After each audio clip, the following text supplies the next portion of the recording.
Boa noite, meu nome é Erika Treptow, eu sou médica especialista em medicina do sono e eu gostaria de dar as boas-vindas para vocês para o nosso Sleep Talk, que hoje falará sobre um tema que é um tema muito importante dentro da medicina do sono, que é justamente a apneia obstrutiva do sono. Esse será o primeiro Sleep Talk de 4 que nós faremos para abordar esse tema.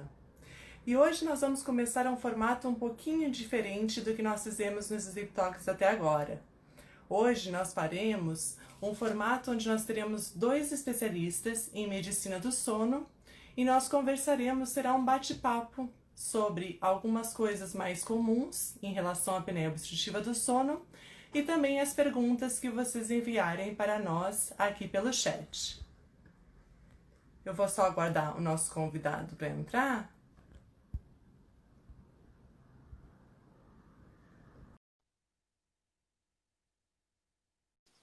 Boa noite, Olá. doutor Maurício. Olá, boa noite. Boa noite. Acho que eu vou abaixar um pouquinho aqui. Tudo bem? Tudo bem. Então, o doutor Maurício e eu, nós fazemos parte da comissão da APM, do Congresso Paulista de Medicina do Sono.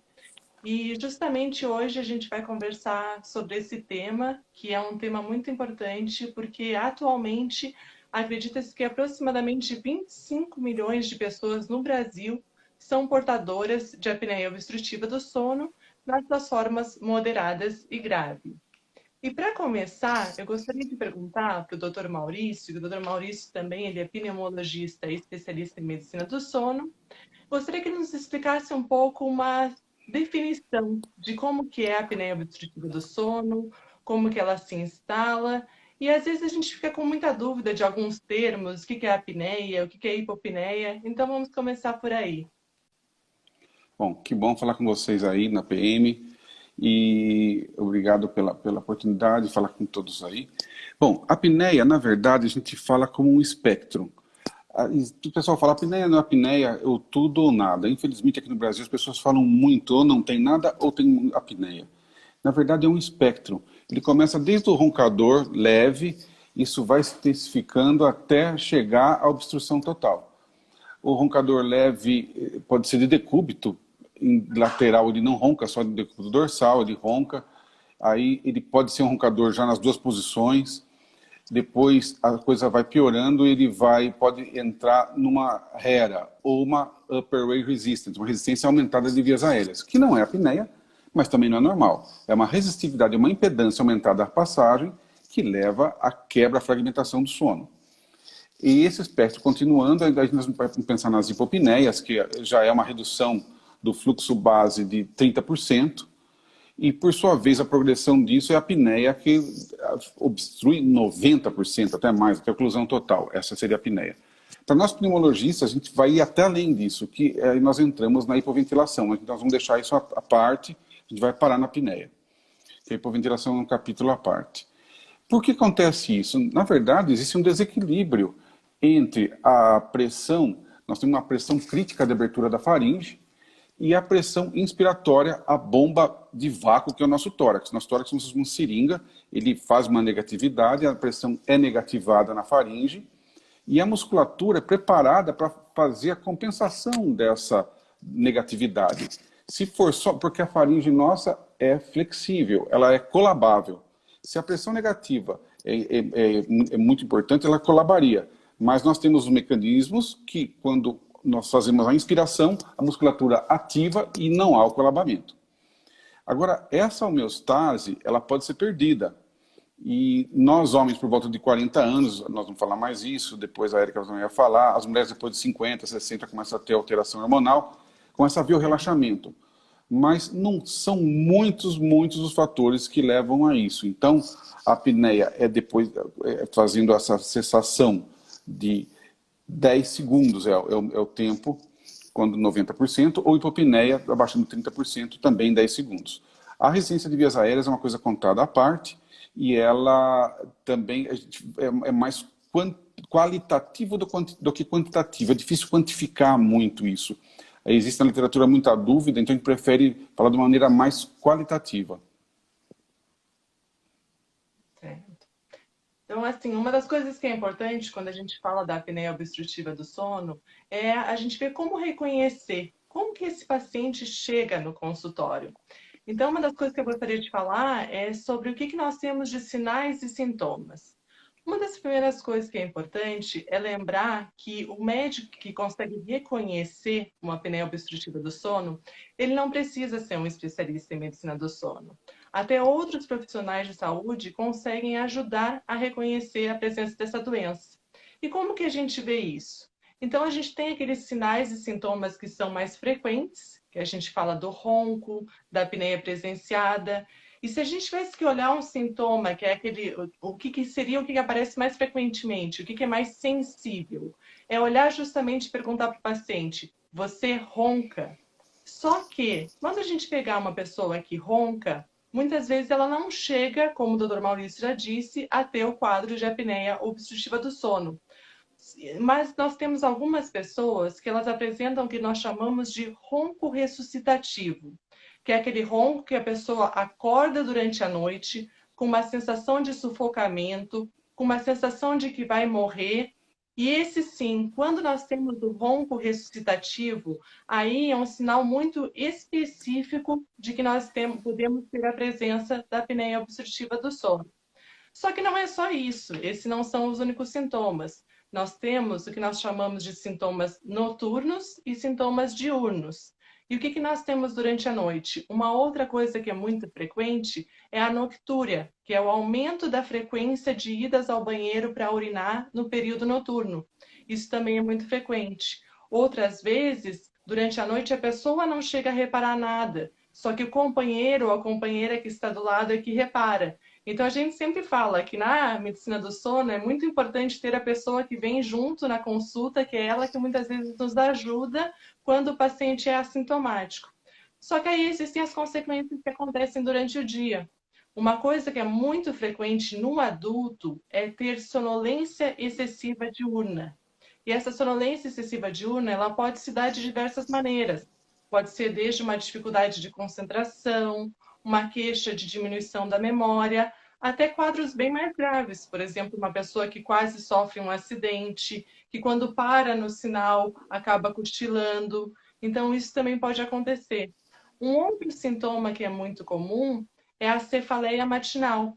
É uma cefaleia que ela não dura tanto tempo, ela costuma diminuir, ela costuma cessar espontaneamente, mas também é outro sintoma que pode acontecer. Então, é sempre importante poder olhar o período noturno e o período diurno. E aí nós temos algumas pessoas que são pessoas que quando a gente olha, a gente já pensa, olha, essa pessoa deve ter apneia obstrutiva do sono, só de olhar. E, doutor Maurício, quem são essas pessoas? Quem são aquelas pessoas que só de olhar a gente já pensa em termos de idade, em termos de sexo, de gênero? Quem são essas pessoas? Essas pessoas, há muitos anos atrás, quando a gente começou isso, não vou nem falar quanto, a noção nossa era mais topográfica. Todo mundo falava muito de topografia. E cada vez menos eu me arrisco mais a falar quem tem e quem não tem apneia. Porque primeiro a gente se arriscava mais, hoje a gente se arrisca menos. Porque você pode cair do cavalo. Então, existe aquela apresentação típica das pessoas que têm uma alteração, geralmente um obeso, a dimensão da mandíbula, o queixo um pouquinho para trás, a língua um pouco caída, piora a passagem, como eu falei para vocês. Tem também o tipo físico, o longilíneo mais comprido, o pescoço mais fino, mais delgado e mais longo, eles tendem a ter menos apneia. A mandíbula, como eu falei, alguma desarmonia crâniofacial, alguma coisa craniana que chame atenção. Só da pessoa falar, se às vezes ela tem uma fala nasalada, o tipo de nariz, se o nariz for muito fechado, o tipo europeu do norte, eles são pessoas que valvulam o nariz, são pessoas que respiram pior. O timbre de voz já fala, e o facies, né? Porque o facies do apneico clássico é um facies sonolento, ele já fala, você percebe que ele está com um pouco de sono, ou está um pouco irritado, são pessoas irritadas. Os apneicos são pessoas irritadas e não tem jeito. Eu falo, até consolo os apneicos. Vocês não são assim, vocês estão assim. Isso é uma doença que dá para fazer o manejo. Bom, isso eu falei mais da parte topográfica. A ciência foi evoluindo e a gente foi vendo que tem muita coisa atrás disso. E por isso que a gente cai do cavalo. Às vezes tem pacientes magros, como eu falei para você, Érica, semana passada eu atendi um paciente que é um triatleta. Um É, sujeito de 30 anos, triatleta magro. E se você olhar para ele, você fala, esse cara não tem apneia nunca, ele tem uma apneia brutal. Então entram muitos outros fatores que deixariam a gente em dúvida antigamente. Mas a gente não pode esquecer também do espectro. Tem gente que tem só resistência de vias aéreas, não chega a ter um colabamento parcial como hipopneia, abaixando 30% ou 90%, mas essas pessoas, eles têm só resistência, mas têm muita sonolência. E eles enganam muito, isso é mais difícil pegar. Então a pessoa tem sonolência, ele faz uma polissonografia que não leva em consideração isso, vem como normal, isso é um perigo.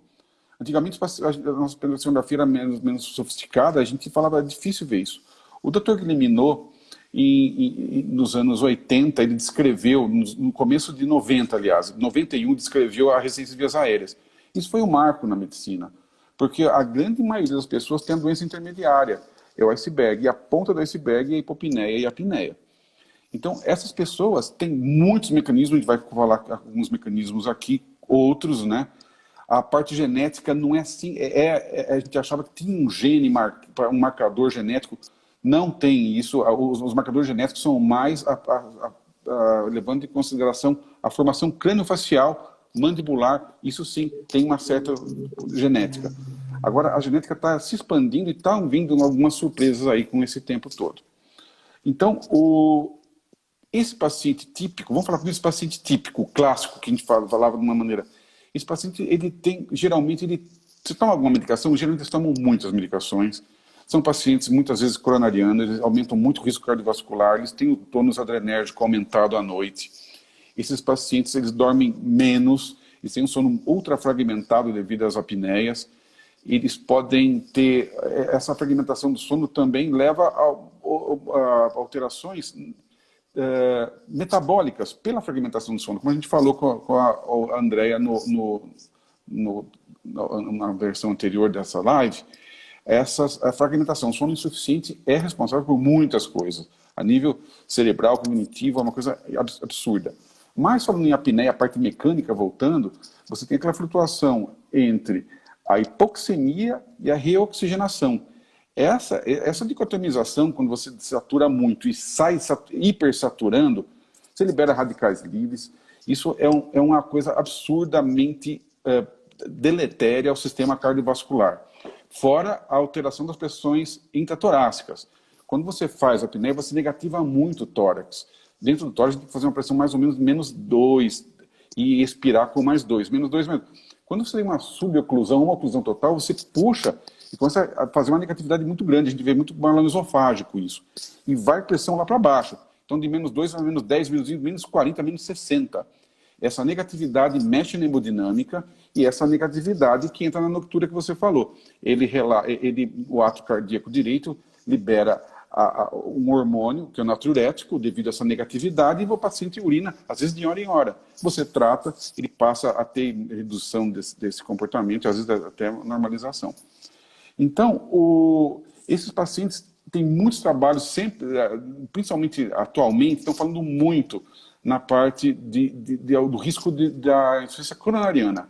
A insuficiência coronariana, particularmente a deposição das placas de ateroma nas coronárias, o apneico tem uma facilidade incrível em ter isso, tanto pela inflamação e pela hipoxemia e todo o quadro metabólico que acarreta. Esse aumento da adrenalina à noite, de norepinefrinas noturnas, eles também têm o problema de, além de aumentar a pressão arterial, que eles perdem aquele descenso noturno de pressão. Só de perder o descenso já é um indicador de apneia. Eles têm o aumento da resistência insulínica. O paciente adrenalizado tem aumento da resistência insulínica. Então, esses pacientes, eles tendem a desencadear outras coisas. São dislipidêmicos, eles tendem no futuro a forçar tanto esse pâncreas e serem candidatos a um diabetes bem mais lá para frente. Então, as coisas são muito complexas. Isso é chamado de síndrome metabólica. E a gente juntando tudo isso, Tem mais uma coisinha só para falar sobre isso, são os pacientes, eles comem muito. O apneico retroalimenta a doença dele, porque ele tem uma resistência maior à leptina. A leptina é um dos hormônios que fazem a nossa saciedade, e esses apneicos, eles têm pouca sensibilidade hipotalâmica à leptina devido ao microdespertar deles. E eles passam a comer mais, eles pioram a apneia, depositam gordura na faringe, e é uma doença que se autossustenta. Então o paciente vai cada vez mais pesado, cada vez mais apneico, porque ele tem resistência à leptina, ele tem muita adrenalina adrenalizado à noite, ele tem resistência insulínica, ele aumenta o risco cardiovascular, ele adoece mais, ele tem colesterol alto, ele tem baixo HDL e alto LDL, aumenta os triglicérides. Então, é uma descoordenação incrível a nível metabólico e do risco cardiovascular. Geralmente são hipertensos também. Acho que uma coisa que você falou que é muito importante é que justamente nos últimos anos o que se viu foi isso. A apneia, ela antigamente a gente pensava que ela tinha cara, né? Que era só aquela pessoa obesa, que era só aquela pessoa com sonolência excessiva diurna. Só que aí os estudos viram que não é apenas uma via aérea superior que não está tão favorável que leva à apneia obstrutiva do sono. E aí começaram a estudar, porque antigamente se pensava que só uma anatomia ruim era o Isso. suficiente, mas em alguns casos não é bem assim. Então, o que foi visto? Que a questão de anatomia, de um comprometimento anatômico importante, ela é presente, mas em torno de 23, 24% dos pacientes. E em outros pacientes, a gente tem outros fatores que podem estar tendo uma função importante no surgimento da apneia. E aí o que se viu? Antigamente a gente pensava também que a pessoa, quando ela para de respirar, ou quando ela respira menos do que deveria, que seriam as hipopneias e as apneias, se pensava que ela sempre precisava despertar, acordar para voltar a respirar e aí conseguir manter o seu fluxo, tanto a questão de oxigênio, né, toda essa questão. Só que o que se viu foi que não, que nem toda apneia ela termina com um despertar. E pelo contrário, às vezes pessoas que despertam muito, elas podem até perpetuar o seu quadro de apneia. E através disso que foram surgindo alguns conceitos que nós chamamos de os traços fisiopatológicos, que é descobrir os motivos pelo qual a apneia ocorre naquela pessoa. E aí, além disso, além desse traço do despertar, de despertar muito, que poderia dar um descontrole da respiração, em alguns pacientes nós temos um descontrole central da respiração. É um organismo que acaba respondendo muito, ou quando a gente tem uma alteração do oxigênio, ou quando a gente tem uma alteração do gás carbônico durante o sono, que são eles que comandam o nosso controle de ventilação durante o sono. Então, as pessoas que respondem muito a essas alterações também podem perpetuar o quadro de apneia. E aí, por último, o outro mecanismo fisiopatológico que foi visto foi a questão da nossa musculatura. Porque, por exemplo, quando a gente tem a obesidade, tem esse depósito de gordura, e esse depósito de gordura pode levar à apneia, mas então por quê? Se nós pegarmos dois pacientes obesos, às vezes um tem apneia e o outro não tem. Às vezes eles têm a mesma idade, às vezes eles têm o mesmo peso, mas um tem apneia e outro não. E muitas vezes o mecanismo que está por trás é justamente a defesa da nossa musculatura da via aérea superior. E digamos que ela é recrutada e ela consegue nos tirar daquele quadro de apneia. Então foi isso que nos últimos anos começaram a chamar de endótipos, que é entender os mecanismos pelo qual ocorre a apneia do sono. E isso tem sido bem importante porque descobrir esses endótipos, uma das funções que tem é justamente conseguir personalizar o tratamento, que acho que é uma coisa que tem aumentado muito, né, doutor Maurício, tanto na questão da pneumologia, na parte de oncologia. O que o senhor pode Essa, nos dizer essa é a sobre isso? chave do tratamento, porque até então a gente achava que era um carinho para todo mundo, e não é. Cada vez a gente vê que tem que ser mais personalizado o tratamento. Cada vez o médico que mexe com a apneia, é claro que o clínico geral pode fazer o diagnóstico, pode até tratar e tudo, mas não é tão fácil, cada vez está ficando mais difícil. Cada vez nós precisamos estudar mais para entender todos esses mecanismos fisiopatológicos, esses endótipos, que eles fazem uma diferença incrível. como você falou, seria o loop gain, na verdade, a sensibilidade do centro, nosso centro respiratório, a reserva de gás carbônico, tem muita coisa envolvida nesse centro respiratório. E existe uma variabilidade entre as pessoas. Então, um não é igual ao outro. A gente vê muita polissonografia. Quem vê muita polissonografia vê que uma polissonografia é diferente da outra. Você fala, é parecida, parecida, nada. Se você for ver, elas são diferentes. E os pacientes são muito diferentes. Então, esses endócrinos mandam muito. Por exemplo, o sexo. As mulheres, vocês mulheres, têm uma fisiologia de faringe neuromuscular diferente de nós homens. Vocês tendem a fazer mais doença intermediária e nós homens fazemos a doença mais completa. E aí é mais difícil fazer o diagnóstico. Existem esses mecanismos de desaferentação. É pouco falado isso. Mas com o tempo você vai desaferentando a musculatura da faringe e você vai ficando sequelado. Se perguntar assim para mim, se eu não tratar minha apneia, eu vou ficar sequelado? Vai ficar sequelado. Não a nível só aqui, mas a nível hipotalâmico também. Então, é uma coisa muito séria, muito grave. Agora, muitos estudos estão vindo, a medicina está ampliando pela essa parte tecnológica. Então, por exemplo, você consegue identificar, fazer com um eletrocardiograma de alta definição, fazer a medição do sistema nervoso autônomo. Isso é uma coisa muito difícil de fazer. Hoje em dia isso é um pouco mais disponível. Eu estou participando de um projeto disso. É muito bacana, porque os despertares autonômicos, muitas vezes, eles suplantam os despertares eletroencefalográficos. E o futuro vai ser assim. A gente percebe que a medicina vai caminhando para uma inteligência artificial. A polissonografia tradicional vai virar um espectro. Você vai ver uma lista com várias cores. Esse vai ser o resultado da polissonografia da parte eletroencefalográfica, com vários padrões de frequência e de amplitude de ondas cerebrais. Essas ondas, elas são classificadas mais rápidas, mais lentas. Tem até algumas subclassificações das ondas lentas que levam a algumas doenças, principalmente aquelas doenças que tendem a ser mais apneia central, como a hiperresponsabilidade, como a Érica falou. Então, essas doenças, elas tendem a ficar, elas são mais complexas. A gente tem que pensar na parte neuromuscular. Essa parte super topográfica que era antigamente, muito estereotipada das pessoas, hoje está diferente. Então, nós temos muitos mecanismos e o exame no futuro vai ser o seguinte: a inteligência artificial vai pegar múltiplos fatores. Hoje a gente conhece mais de 60 fatores que podem influenciar na apneia. Ah, não, ele é obeso, ele é homem, pescoço grosso. 60, estou falando de 60 e até mais. Então, na verdade, os computadores já têm algoritmos para isso. E estão tendendo a desenvolver algoritmos que levem tudo isso em consideração. Você vai carregar os computadores com vários exames, com marcadores genéticos e com outros marcadores inflamatórios para mensurar e tentar achar a origem dessa apneia, como a Érica falou. Não adianta simplesmente um tratamento para todo mundo. Então é muito comum hoje fazer composição de tratamentos. Você pode, às vezes, precisar de otorrino, você pode precisar de um pneumo, você pode precisar de um endócrino, você pode precisar de vários profissionais, e o médico do sono ele tem que estar estudando e tem que estar feito a isso. Porque são vários. Se você tratar um dos endótipos que leva à apneia, você vai descobrir os outros. Os outros vão ficar sem tratamento. Então você tem que fazer um tratamento holístico e tentar agrupar vários tratamentos baseados no que você reconhecer que são as causas. Aí que tá.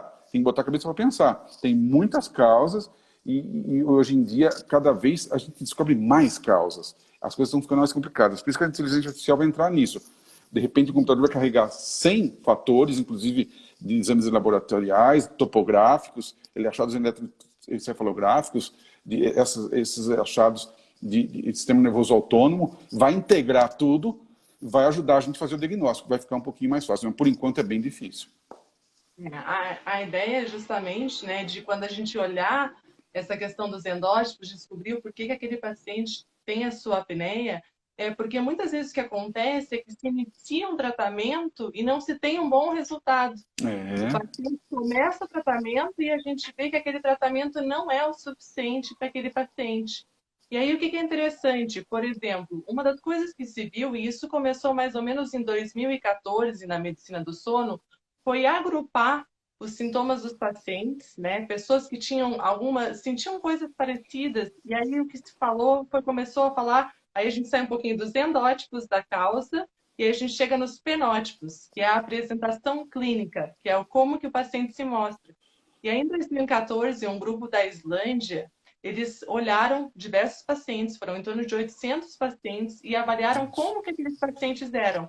E enquanto que 42% deles, eles apresentavam aquele típico, a sonolência diurna, Diurna. o ronco noturno, as pausas, aí eles viram que tinham outros tipos de pacientes. Era aqueles, por exemplo, muitas vezes o mais idoso, e que ele praticamente não tem sintomas, mas é uma pessoa que tem muitas comorbidades, como o Dr. Maurício falou, a questão das doenças cardiovasculares.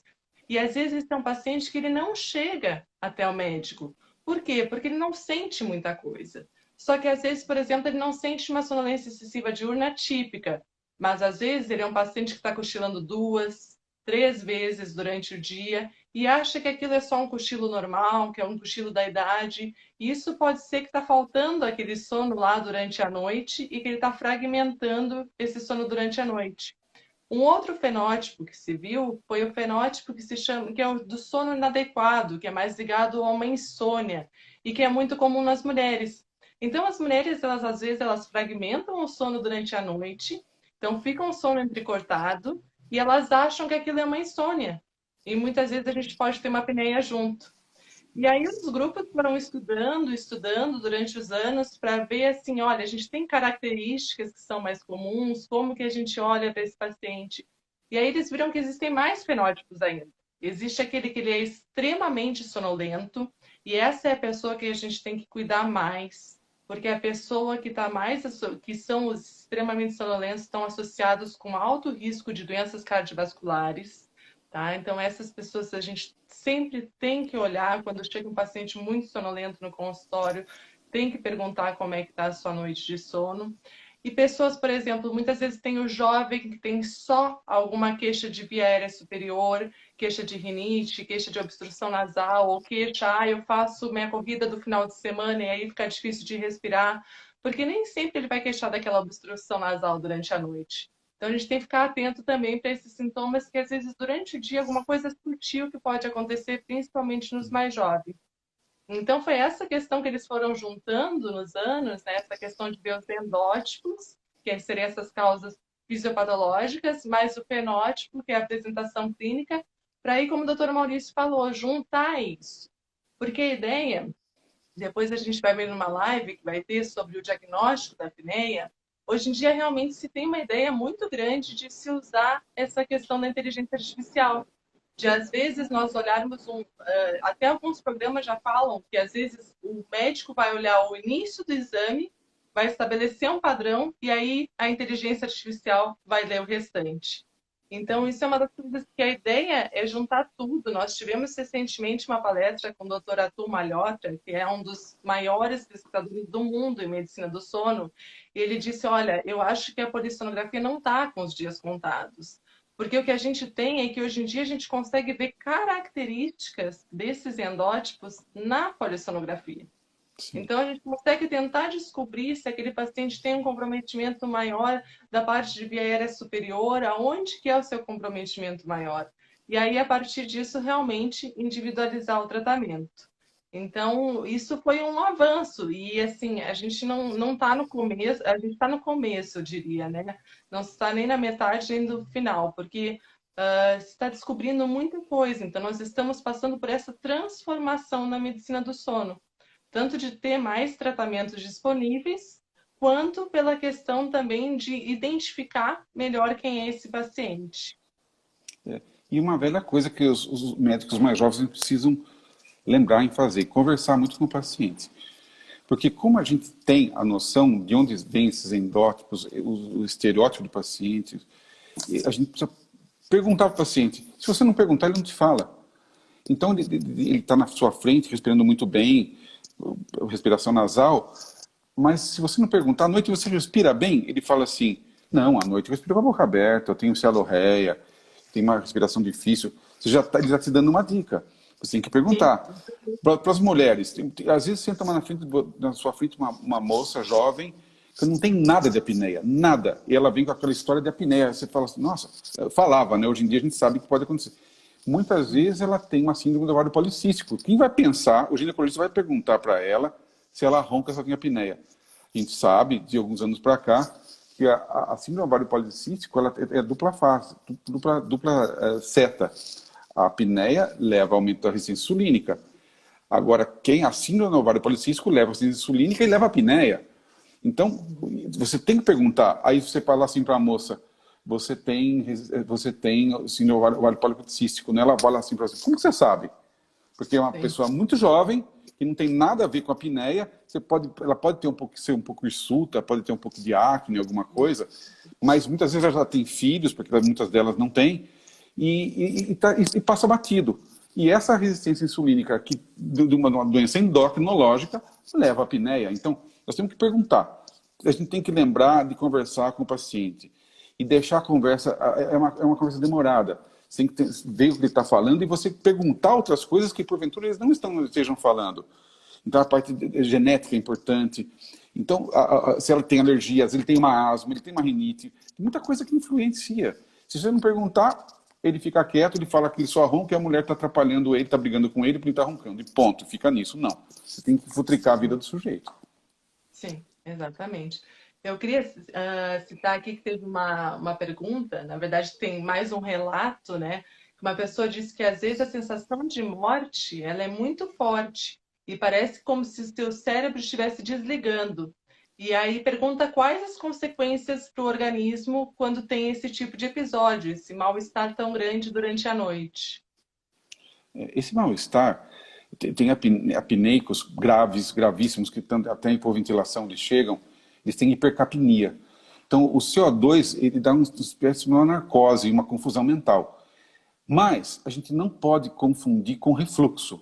Tem muitos pacientes que falam, eu levanto sufocado com apneia, aí eu levanto, daí a pouco eu começo a respirar direitinho. Isso pode ser uma onda ácida que chegou na faringe e houve um reflexo. Muita gente confunde com isso.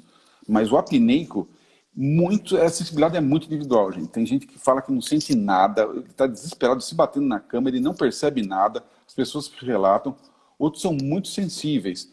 E tem a sensibilidade também do microdespertar, o threshold, o limiar de despertar. Tem muita gente que não desperta, ele tem a apneia traz tudo como a Erika falou, e de hora não desperta. Outros, qualquer resistência de vias aéreas, vão despertando e já destroem a noite dele, com um problema muito menor, teoricamente, para ele é muito grande.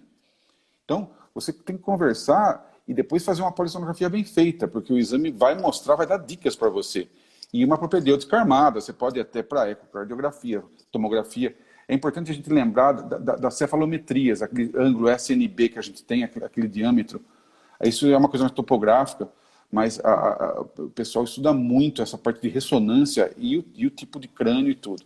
Mas tem que lembrar que é uma coisa funcional.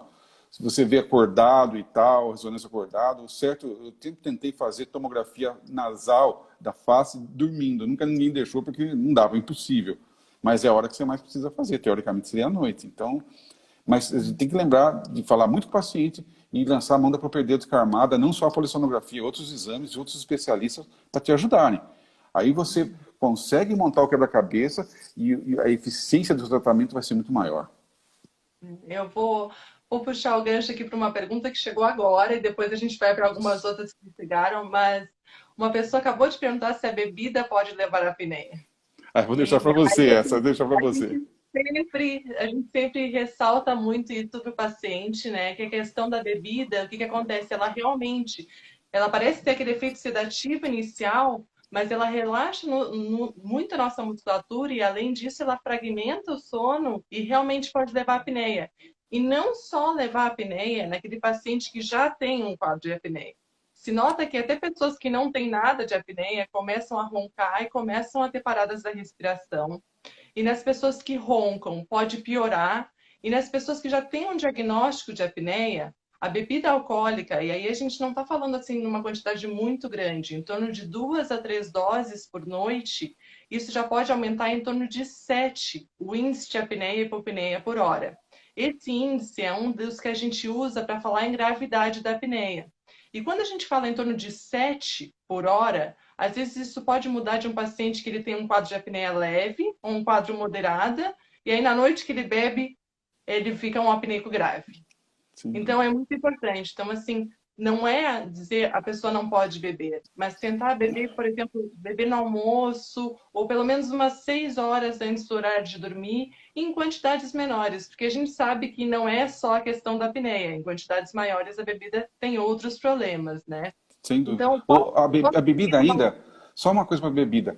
Ah, lembre-se que o álcool ele inibe melatonina, que é um promotor de sono, atrapalha nisso também. O álcool não relaxa só a musculatura aqui, mas ele relaxa a musculatura também diafragmática. Então o paciente tem refluxo. Então vai tudo piorando. E a gênese do sono é pior quando você bebe. Então, como a Erika falou, teoricamente, quem gosta de beber um vinho é meio chato, não é muito romântico. Eu peço para tomar vinho durante o almoço. É meio Eu chato também. e tal, mas o correto seria isso, né? Exato. Aí eu vou ler um outro que é um depoimento e um pouco também do que a gente falou, que isso é importante, é interessante ver realmente como as pessoas se mostram de maneira diferente. Foi uma pessoa que escreveu aqui: eu sou obesa, tenho síndrome pós-pólio e descobri pela polissonografia. Ela disse Descobre. que tinha um mau humor absurdo pela manhã e que nunca tinham dito que ela roncava. Então, realmente, foi através do exame que reconheceu. Então, é muito importante poder dizer isso, né? Uma outra pergunta que chegou agora, doutor Maurício, que essa eu acho que também é bem atual e acho que a experiência no Brasil é importantíssima, é sobre o efeito dos exercícios da fonoaudiologia para a apneia do sono. A gente vai ter uma live específica de tratamento, mas acho que é interessante já conversar um pouquinho sobre isso. Sem dúvida. É uma coisa que veio para ajudar, um tratamento a mais que incorporado à gama de tratamentos, né? Voltar um pouquinho e falar sobre a síndrome pós-pólio. Agora a gente não vê muita pólio, mas pessoas de idade tiveram pólio, e a pólio é interessante que a gente faz diagnóstico de hipoventilação pós-pólio. Essas pessoas tiveram no passado uma perda de um pool neuronal motor antigamente, muitos morreram, porque a pólio pode chegar até a parte respiratória e naquela época nós não tínhamos como fazer a ventilação. E eles têm sequela motora, não só a membro inferior, mas também eles perdem um pool de neurônios. E com a idade nós vamos perdendo o neurônio. E na polio, esses neurônios que a gente perdeu lá na infância, que nos casos são para as pessoas mais idosas que perderam lá na infância, nós vamos perder o nosso pool agora pelo envelhecimento, mas eles perdem muito mais, porque eles já têm menos. Então eles começam a ter alteração da força inspiratória, eles começam a ter hipoventilação de maneira neurológica. Isso é um problema, porque muitos deles a gente começa com BiPAP à noite, com CPAP, eles vão melhorando, e pode ser que isso seja suficiente para o resto da vida deles. Mas às vezes não, às vezes isso pode ainda evoluir, então a gente tem que ficar muito de olho nas pessoas. Tem que pensar nas outras doenças neurológicas também. Então, a miastenia graves, ninguém pensa em miastenia. Fala assim, estou falando meio enrolado e tal. Miastenia graves, gente, é uma coisa que pode ser setorial, pegar a sua faringe. Então, nós temos que ter tudo isso em mente para saber que isso relaxa músculo, isso pode entrar no entendimento da apneia e o paciente não tem cara de nada, ele parece que é uma pessoa totalmente normal, nem ronca, quase não ronca, mas ele fala. Se você começar a entrar nessa parte neurológica, de força muscular e tudo, você vai ver que ele tem que. Então nós temos que estudar e ver, tentar ver de onde vem, porque até a inteligência artificial ser tão sofisticada assim, ajudar a gente de maneira tão marcante, às vezes está na nossa porta, mas a gente tem que tentar pensar com a cabeça muito aberta em todas as possibilidades. Perfeito. Eu vou puxar um pouquinho de novo, então, para a parte dessa questão da fono também. Ah, legal, é bem bacana. Para explicar, né, que assim no Brasil realmente se tem muitos trabalhos, se tem grupos importantes fazendo trabalho e a fono ela pode ser usada, elas são exercícios que se faz, principalmente da questão de via aérea superior, mas quase sempre eles também têm acompanhamento da questão de nutrição, da questão de controle de peso e que esses exercícios eles podem ser usados de maneira isolada naquele paciente que muitas vezes tem uma apneia leve ou moderada, podem ser utilizados em maneira conjunta na questão da parte do tratamento com o aparelho de pressão positiva, por exemplo, e eles podem ser utilizados também para ajudar na adaptação, tanto do aparelho de avanço mandibular, que é um outro tratamento da apneia obstrutiva do sono, quanto no uso do CPAP. Sem Então, se dúvida. tem um grande espaço para a questão dos exercícios de fonoaudiologia, como todo exercício que se faz na vida tem que ser mantido. E é interessante que assim as pessoas não pensem que é como um exercício de academia, que a gente precisa de 40 minutos, né? Eles são divididos em 2 a 3 vezes por dia, às vezes sessões de 10 a 15 minutos que a pessoa faz em casa, às vezes faz enquanto está lendo o jornal. Então é algo que veio realmente para ajudar bastante. Sem dúvida. Eu vou passar uma pergunta aqui, que teve Só um uma moça. pouquinho da fono, eu respondo uma coisa. A fono é muito importante, muitas vezes, que você trata um paciente que tem um problema de rinite, algum problema nasal anatômico, ou otorrinopera, ou você trata a rinite dele, melhora a passagem nasal, só que o cérebro dele não sabe desse default. Ele sabe que, a respiração deve ser oral à noite. Então a fono entra aí. A fono ensina esse paciente voltar a usar a via principal, projetada, natural, nasal, a autopista dele, não usar o acostamento, a boca, a respiração bucal, que é atípica. E a fono entra, é muito interessante que a fono ensina o sujeito a respirar, e ele aprende a voltar a respirar pelo nariz e resolver o problema, muitas vezes. É muito interessante a coisa da fono. Isso é bem interessante também, que até nos trabalhos de interface, que muitas vezes se acreditava que aquelas pessoas que falavam também de só consegue usar a máscara, né? A pessoa que vai usar a pressão positiva, a máscara é aquela que cobre o nariz e a boca, e se viu realmente isso, como o Dr. Maurício disse, a gente reaprende, a gente consegue mudar o nosso padrão Isso. respiratório e voltar ao padrão nasal, o que é muito importante que Você migra, né, de uma máscara oro-nasal para uma máscara só nasal. Dá para fazer isso, muitas vezes a gente consegue. Vai diminuindo a Exato. complexidade do tratamento. É isso mesmo. Teve uma outra pessoa aqui que fez uma pergunta, que é uma pergunta interessante da gente abordar, que ela fala assim, eu tenho 42 anos, sou magra, e de uns 2 anos para cá comecei a roncar muito alto, a ponto de acordar com barulho, e meu marido disse que piorou. Como sei qual especialista procurar? Então, veja, hoje no Brasil, doutora Érica, eu, vários pessoal da PM, da BMS, da ABS, se você entrar na BMS, Associação Brasileira de Medicina do Sono, a própria ABS, a BMS tem a lista dos médicos que são credenciados pelas sociedades a tratar o sono. Antigamente não tinha isso, então cada um tratava de um jeito. O otorrino queria operar, o pneumo queria fazer um tratamento pneumológico, o psiquiatra dava um remédio, então era uma bagunça. Hoje, a gente tenta integrar todo mundo e ter uma conduta mais ou menos uniforme. Então, existe especialista de sono no Brasil hoje, é reconhecido pela AMB, ainda é uma área que está dependendo de outras especialidades, mas ela é reconhecida. Então, você consegue, no site da BME, Ação Brasileira de Medicina do Sono, a lista de quem tem um médico do sono mais próximo de você. Isso é interessante, porque assim, até agora, durante essa questão de pandemia, tudo tem muitos médicos que estão atendendo por telemedicina, então dá para procurar. Hoje em dia, assim, nos últimos anos, teve muito avanços em termos de medicina do sono, que é como o Dr. Maurício falou, hoje em dia se faz um tratamento são multiprofissionais. Então, a gente tem desde o pessoal da fono, tem o pessoal da fisioterapia, Dentistas, né? Tem várias pessoas que trabalham juntos, os dentistas, os dentistas. médicos, e assim a gente consegue tratar de uma maneira mais uniforme, de uma maneira mais personalizada. Doutor Maurício, a gente está muito bom o papo, mas nós estamos Não chegando tendo tempo. ao fim. É. Então, aqui uma outra, vou fazer uma última pergunta, tá? Que fizeram, que essa pergunta também é bem interessante. Uma pessoa perguntou qual é a diferença entre o BIPAP e o CPAP. É o seguinte, o CPAP, como o C do CPAP, quer dizer, contínuo, é uma máquina de pressão contínua. É o jeito mais fácil de se entender é quando você está com o carro a 100 por hora na estrada, abre o vidro, põe a cabeça para fora e começa a respirar. Para puxar o ar vai ser fácil, aquele vento vai empurrar o ar para você. Mas na hora que você for expirar, você tem que vencer aquela resistência e botar para fora.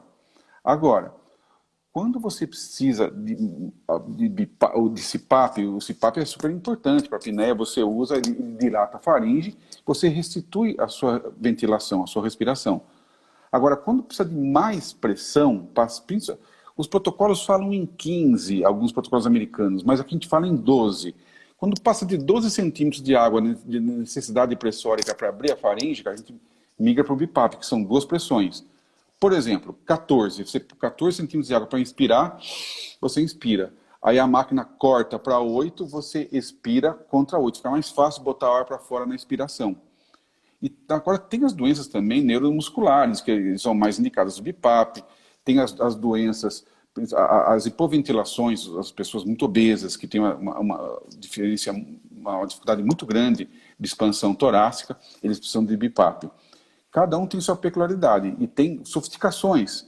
Tem os BIPAPs com alívio de pressão, tem os BIPAPs também com alívio de pressão, os automatizados hoje são muito bons hoje em dia. E depois vem os servos e tem muitas máquinas bem sofisticadas que vão aumentando o grau de complexidade. Mas CPAP é contínuo e BIPAP são 2 níveis. Um para INS, outro para ES. Então, doutor Maurício, gostaria de lhe convidar para fazer suas considerações finais sobre essa live e conversar um pouquinho mais também sobre o que gostaria de deixar de mensagem. A mensagem que eu gosto sempre de dar é como a gente começou a falar. É o espectro.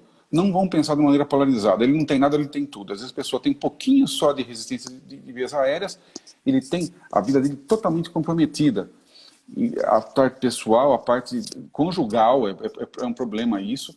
E às vezes, o pior, tem muitas mulheres, homens também, mas muitas mulheres que têm essa doença intermediária e não roncam. Eles têm sonolência, eles olham para você, eu tenho sonolência, mas eu não ronco. Nós vamos atrás de uma parte neurológica. Não, na verdade, eles têm uma resistência.